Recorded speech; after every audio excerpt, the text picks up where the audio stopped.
2023 সালের মে মাসে দেশটির সেনাবাহিনীর সদর দপ্তর সহ বিভিন্ন জায়গায় হামলা চালায় পাকিস্তানের সাবেক প্রধানমন্ত্রী ইমরান খানের বিক্ষুব্ধ সমর্থকরা। এরপর তার বিরুদ্ধে মামলা দেওয়া হয়। বৃহস্পতিবার 21 আগস্ট এসব মামলায় তাকে জামিন দিয়েছেন দেশটির সুপ্রিম কোর্ট।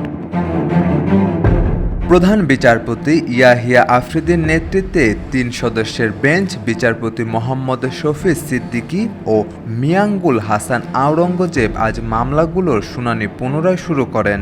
এ সময় ইমরানের পক্ষে উপস্থিত ছিলেন ব্যারিস্টার সালমান সফদার। রাষ্ট্রপক্ষের ছিলেন পাঞ্জাবের বিশেষ প্রসিকিউটর জুলফিকার নাকভি।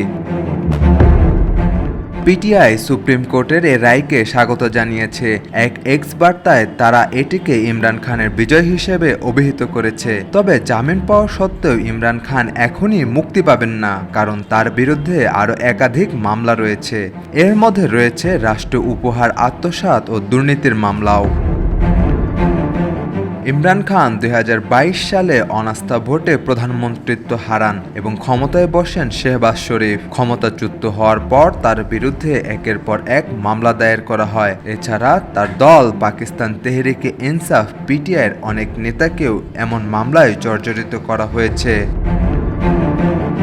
2023 সালের মে মাসে ইমরানকে স্বল্প সময়ের জন্য গ্রেফতার করা হয়। এই গ্রেফতারের প্রতিবাদে তার সমর্থকরা রাওয়ালপিন্ডিতে সেনাবাহিনীর সদর দপ্তর সহ অন্যান্য স্থানে হামলা ও ভাঙচুর চালায়।